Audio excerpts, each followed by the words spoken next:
everybody. I'm really enjoying our Tuesday get together. So I hope that y'all are finding it helpful. NetSheet, I'm going to be giving you I'm going to put some stuff I'm going to share my screen first of all. There we go. So what I'm going to do this morning is I'm going to go through a net sheet with you, and then I will email a copy of this filled out sheet and a blank so that y'all will have that. But before you actually put pen to paper with a seller, you need to provide them with the comparables and go over the comparables with them. And you need to provide them with net sheets. So what I always do is before I go to their home or have them come in and meet me, whatever it is, it's usually at their home, I ask them to have some information for me. I ask them to provide me with their loan payoff amount. I ask them if they have a second on the house. Not too many people do, but some are going to have like a home equity loan, that kind of thing. I'm going to ask them if their taxes are prorated. If their taxes are prorated, no big deal. If they're, impounded. If they are impounded, no big deal. But if they're not impounded, I want to know how much their tax bill is. And if they have an HOA, what is their monthly HOA? And always find out, do they just have one HOA or do they have two? Some neighborhoods, mine for instance, I've got a master HOA and then there is the HOA just for my little development. So you want to make sure that you're including all of that when you put your net sheets together. And then I'm going to give them 3 net sheets typically. I'm going to put those together, take those with me, and I will have those plus the comps. At that time, I probably haven't seen the house. So I'm going to do a net sheet at the lower end of the comps. Now, what if this house needs some work? What if it's not in a really great location? Those types of things. And then one, it's just your average house. And then one high end. These folks have come in. They have taken impeccable care of their home. They've updated it, upgraded it. It's great location. Maybe it has a beautiful view, things like that. So at the high end of their comps. And then I'm going to sit down with them and go through it. Now for this example, I used a sale price of $745. And I've asked them for their loan balance about $469. And you take that sale price, you subtract your loan balance, and that gives you gross equity of $276. Now, see, here's the thing with sellers. They forget about everything else. All those figures that you're seeing down the page, they forget that all of that exists. They think sales price minus loan balance is how much they're going to get. But this is where you're here to educate them. So they're going to have escrow fees, and I've given you some little formulas, about $2 per 1,000 of the sale price plus about $300. Check with your escrow officer. Every area is a little bit different, but in the areas that I work, that still holds up. It does not need to be exact. I would rather quote a price here that's a little higher and have them get more money in the end than quote low amounts and then have them get less. If they get more, you're a hero. If they get less, they're giving you the stink eye on that one. That you are not their hero for sure. All right, so escrow fee about $2 per 1,000 of the sale price plus $300. Again, check with your escrow officer to see if that holds up and adjust accordingly. Now, title insurance. Your title officer should be able to either provide you with their site so that you can go in and look up the title insurance amount, or they have a title booklet. Easy way to do this, whether it's online or it is in the booklet, go to the most expensive column. This house is $745, and these are usually within a range on the title chart. And scroll over to the most expensive line. And I'm going to show you what I mean by that, because I am going to pull out lawyer's titles sheet. So bear with me. I'm going to share that with you. Share my screen. All right. So y'all could see the lawyer's title page. Okay. So what I'm doing is I'm going to their rate schedule. I scroll down. I'm going to make this big enough for all of us to see. And the price that I had on my net sheet was $745. So the range here is $740 to $750. And then I'm going to scroll all the way over to my most expensive column, $2443. This is a non-contingent full loan rate. If it turns out that it's not that expensive, great, they're going to get more money at closing. But this is where your title chart is going to help you. Okay, so get with your title person about that. They'll be able to either get you into their site or get you a booklet. All right, so now we're going to go back to our net sheet here. So title insurance. If your title sub escrow fee, if your escrow company and your title company are both the same, you're not going to have a sub-escrow fee. So if you're using Fidelity, title, and escrow, you are not going to have a sub-escrow fee. But if you're using an independent escrow company and separate title company, you'll have a subtitle fee. It's about $125. You can fine-tune your numbers with your title rep. So at the same time that you're talking to them about the title insurance chart, I found that this works pretty well. And if it's less, you might leave that 125 in there. Give yourself a buffer. Termite inspection, whatever it is in your area, I've got 150 in here. The natural hazards report, about $100. Ask them what their HOA fee is. If they've got two, add them together. There will be an HOA transfer fee generally, and that can run anywhere from $300 or $400 to $1,000. So I've got middle of the road here. I've got $500. Doc prep fee, about $100. Loan demands. So every loan that your sellers have that they're going to be paying off, it's about $90 a loan that you're going to put in for a loan demand. A loan demand, escrow is going to contact the loan company where they have their mortgage and with a demand or with a request that they send their demand for the payoff of the loan. And they charge for this, and they charge for all loans. So if there's a first and a second on this property, you're going to have $90 times 2. So $180. Reconveyance fee, they charge to pay off each loan. About $125, that should cover you there. It may be a little less. Again, some of these figures are created to have a little bit of buffer in them. They may be a little higher than if your lender says, no, the loan demand's only 75. Okay, I keep 90 in there because there may be that gives you a little bit of wiggle room. And again, if their fees don't come out this high, they're going to get more money out at the end when escrow closes. So you're going to be fine. Transfer taxes. Now, this is one you need to check in your specific area. In the areas that I tend to work, Santa Clarita Valley, the transfer tax is $1.10 per thousand of the sales price. You may also have city transfer taxes where you are. If you do, it's going to be more. LA has a higher base on that. So they've got somewhere between $4 and $6. So you want to check on that. And who do you check with? Check with your escrow officer. Your escrow officer is going to know this. If there is a second loan, what's the balance of that second loan? Put the balance in. And for proration of taxes, if the taxes are impounded, if every month the seller pays principal, interest, tax, and insurance as one bill, you're not going to have to worry about putting anything here. However, if they write a separate check every 6 months to pay their taxes, then you're going to need to prorate. So sometimes in the year, it's going to be higher than others. It's not like proration is, we've got 6 months gone in the year, so I can use a 6-month proration. Reach out to your title rep and they can let you know, okay, if you're going to close escrow in this month, the proration of taxes will be 8 months worth of taxes, or it may be 4 months worth of taxes. But this line item is only going to apply if the seller does not have their property taxes impounded. They pay the bill separately twice a year. Okay, home warranty.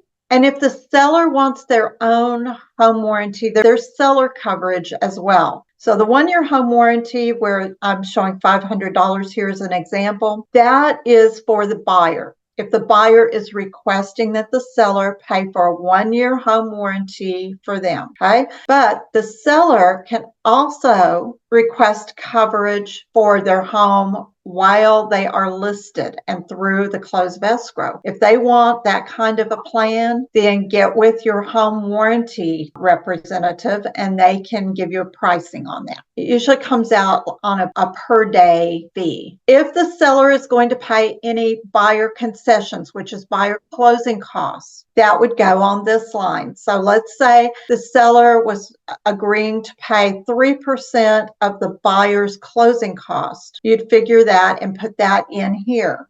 For this example, I did not put anything in. Then we have our lines for the listing broker compensation. And if the seller is going to agree to pay a buyer's broker, remember, our last 2 classes, we've talked about this, that we're not sharing. What's in the listing agreement is our compensation as the listing broker. If the seller wants to compensate the buyer broker, that's in addition to ours. That's why these are separated. Okay, so I always make a little note out to the side if they are going to consider compensation or they're willing to commit to compensation.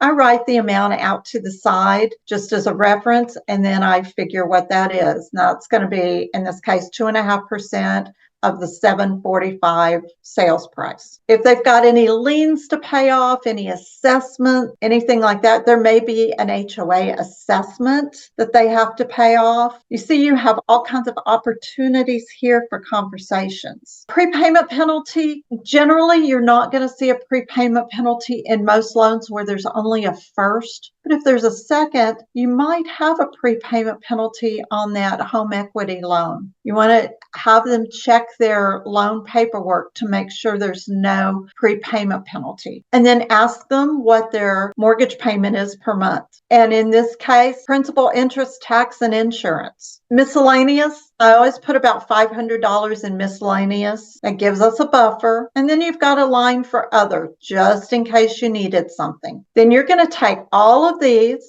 lines, add them up, and your total goes next to total fees. And then what you're going to do from there is you're going to take that gross equity, $276,000, minus the total fees. And that's going, and I've even got a little cheat there in case you forget how to do it. It's the gross equity minus the total fees. That is the seller's net. That is approximately what their proceeds should be. Now, I always make 2 copies of this. I have them sign a copy, which I put into my SkySlope file. I have them sign and date, and it very clearly says, seller acknowledges receipt of a copy of this form and understands that this is an estimate only. And you need to really emphasize that to the sellers. Seller, I'm not telling you that to the penny, you're going to make this amount.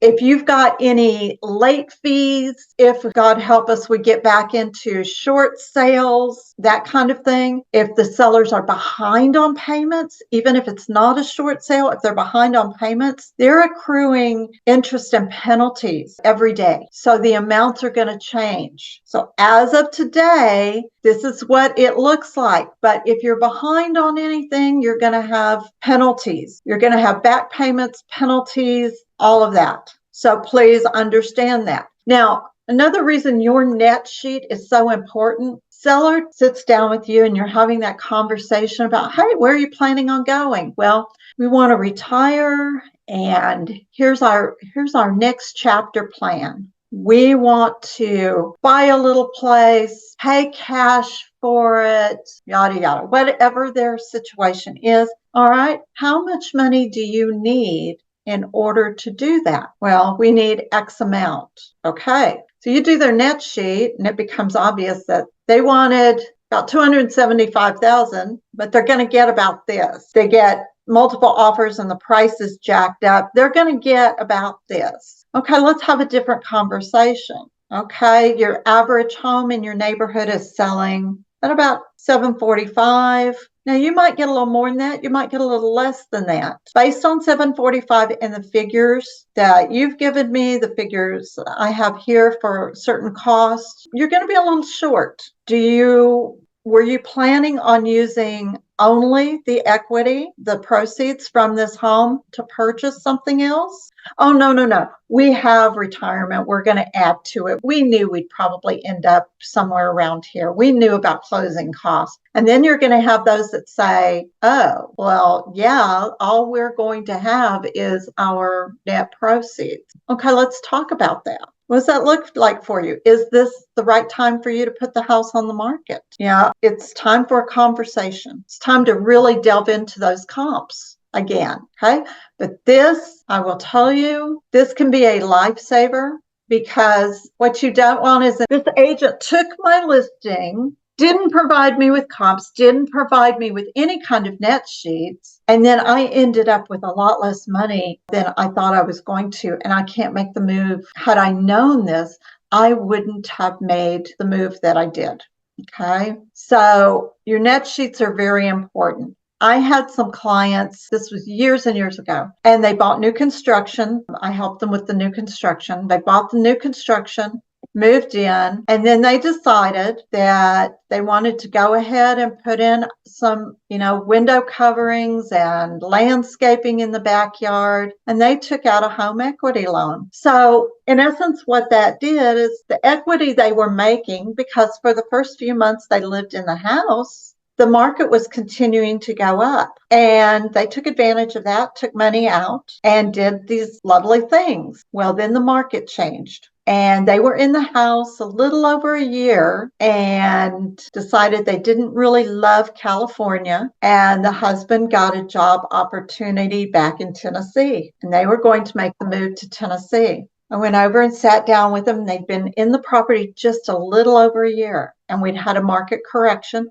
And I had my net sheets, and I said, okay, this is where you are. You've got a first and a second. That second's got to be paid off as well. Here are your costs. And as it turned out, they were going to have to write a check for about $10,000 to close the escrow. And they were going to have to pull that out of their savings. And here they were thinking they would have money to be able to go to Tennessee and purchase something else. Now, at first, they were a little upset with me. And I said, okay, and I'd worked with them quite a while. I said, look, I didn't tell you to go get a home equity loan. What you've in essence done is you took out your equity early and spent it. That's what the home equity loan allowed you to do. So now it's pay the piper time. So while they were disappointed, at least before we put the house on the market, they understood where they stood, how much, basically how much it was going to cost them to close on this house, and could be prepared for it.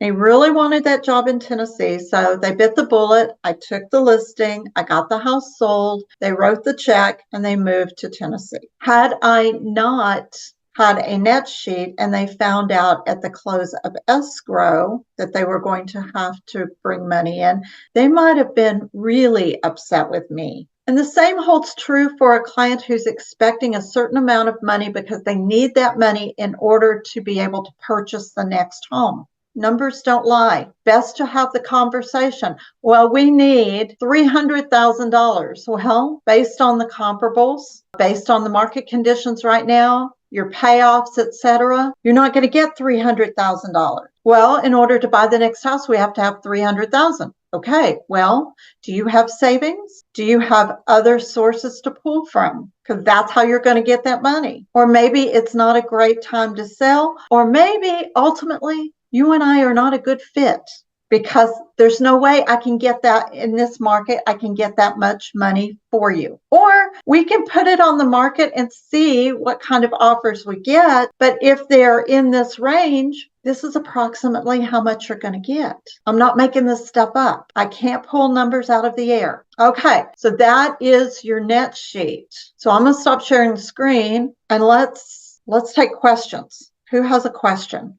I like that you're going over it, because usually I ask her to do it for me. So it's good that you explained everything. because usually I'll ask them and they ask me who I'm using for title and all that. So thank you for taking the time to go through it and ask about the prorated, or if it's, I've known asked that question usually about the taxes. So thank you for that. No problem. Here's something else. It's not always convenient for escrow to get you a net sheet in a timely manner. At end of the month, they are swamped and their focus is on closing escrows, not creating net sheets. So y'all should be able to do this for your clients. And when you get offers in, based on the offer, put together a net sheet. Okay, at the time I'm presenting the offer, I've got an estimated net sheet. If we take this offer just the way it is right now, this is approximately what you're looking at. That really helps the seller focus in. If it's a weekend, escrow's not going to be available to do those net sheets for you. So here you go. This is a real easy way. And listen, I am not a math whiz. I hated math in school.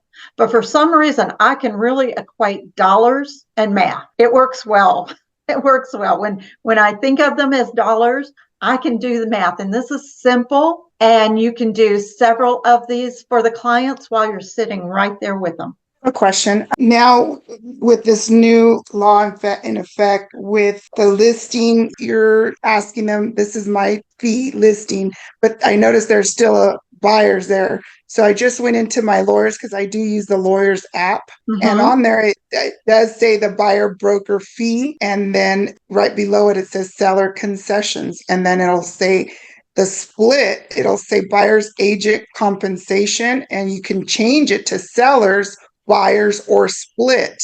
So if you're really wanting, instead of calling escrow, can you give me a net sheet? You can use the app and it'll pull it up automatically for you. But I'm leery of doing that because I don't want them to sign. I'm taking mine at 3%.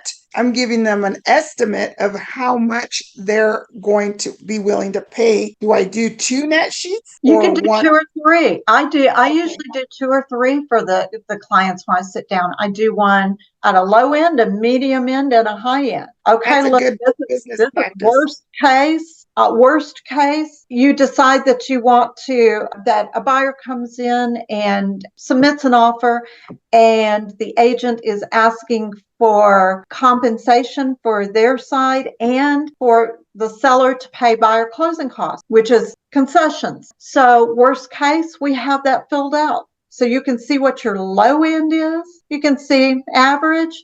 And hey, if your house is just totally redone and all of that, yeah. So we get them to sign the 3 estimates, put it in our broker file, and we're covered. You're covered there. And then when you're going to do that at the time you take the listing. And then when you get offers in, do new net sheets based on the offers that came in. Those are real figures. Right now, this is based on what we think you might be able to get for the house.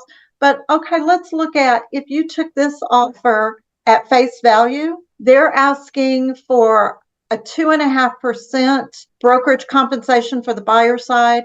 They're looking at 3% buyer closing costs to be paid by the seller. Their offer is this price. I mean, we can give them something that's really going to tell the story. Thank you. No problem. And as you're countering, you can say, and if we counter, this is where we would be adjusting. Some figures are going to adjust, some aren't. And I can put those out to the side, and put a little note. If we counter at this is what we're looking at. But then I have all of that in the file. So if at any point a seller comes back and says, you as the agent misrepresented the situation, you didn't tell me, here you go. And you signed it. And I gave you copies. Oh, in that email that I sent you the copies, I sent you copies of the signed forms, and that email is in your SkySlip file to back you up, to show that on this date, this time, you sent this to the sellers. It's about building a defensible position, and this is not the same business that it was 35 years ago when I got into the business. It's not the same business at all. And the number of lawsuits and complaints were not nearly as high. Over the last 5 to 10 years, the number of lawsuits and complaints have just gone through the roof, because rather than trying to work something out, first thing somebody says is, I'm going to sue you. or I'm going to file a complaint against you. And so now it more than ever before in your careers, you've got to have that timeline of everything that's transpired. You've got to have those emails and texts in your SkySlope file. You need to have these in there so that in the event something like this happens and the DRE comes knocking on your door or an attorney sends a lawsuit our way, we have all of that as a defensible position. And you're not having to go back and recreate it. I just got a new DRE inquiry, and it's for 4 transactions that an agent was involved in from October of 21 through June of 22. 4 of them. Now, do you think if you had to go back that far to fall of 21 or early 22, you can remember every little thing that transpired in your transaction that is now giving you, come back to haunt you? So this is why you want to have all of this in your file. And this is how those net sheets also help. And those comps. Somebody says, my agent never provided me with comparables. Well, what do you think these are? They're in the file. Oh, and by the way, I emailed you copies along with the net sheets so that you would have those. And I went over them with you at the house because see, here's where you sign them, showing that I gave those to you. We have to build a defensible position because people get weird over the least little thing. Okay, any more questions about this? Anyone else? I have one. Yeah. Debbie Monique here, Northern California. Do you have a favorite app that you use for a net sheet? I don't. I just use, I'm still old school with these. I still use my paper that I'm going to send you copies of. Okay. You can use apps. I have found that I've used some of the apps and some of them were a little odd with their figures. I have more control when I've got it on paper and I can do them so fast now. I'm so used to doing them. Thank you. Uh-huh. Anyone else have any questions? Oh, and if you do them on the app, make sure you've got the ability to print them because you're going to need to provide them to the sellers. In fact, I want the sellers to sign them and date them. And I want a copy in my SkySlope files. I can vouch for the lawyer's title app. I love it. It's an app and it tells them exactly, and it says estimate on the bottom. And then when I send it to them, I ask them to sign it or I'll send it to my TC first if we're just doing via email still. But usually I print them for my listing presentations and I just bring them. I used to only bring them 1, but now I'm changing my business practice. Now I'm going to do 3, low end, medium, and high, just with a little, and try to get a feel of what my seller wants to pay and kind of base it on that. And then I'll just try to, because you can write over it and say, well, if you're going to be willing to pay $3,000 in concession, let's put it in there and deduct it. And here's your estimated net sheet now. So I always tell them, this is just a very estimate, what you're going to get more or less. There might be changes, but it's just an estimate for my broker file, just so I know that you know what you're getting. And then they are really happy to sign it. You're not signing the listing, I tell them. And then I send it to my TC to upload it to my broker file because I want everything time-wise. But I really like the lawyer's title. It's called LT Touch. I don't know if you guys use it, but I'm sure a lot of title companies have the similar. All right. Anything else? I'm curious. What are y'all finding out there with the changes? What challenges are y'all coming up with? I feel like it's getting busier right now, and then people are a little confused and, well, wait, if I paid this in concessions and then I paid this for the broker fees, then that means I'm paying 10% and like that confusion. So having to explain a little bit more and obviously past clients trust you more, so it's not so difficult. But I feel like it's a lot more of those kind of conversations. I am having one transaction where the seller still has not signed the MLSA. And I'm like, hello, I need you to sign this. My broker is requiring it. And it's still not signed. That's the only hiccup I've had so far. With the rest of it, I will tell you, they just absolutely will not sign it for some reason. I'm going nuts. Since you're sending them emails, yes.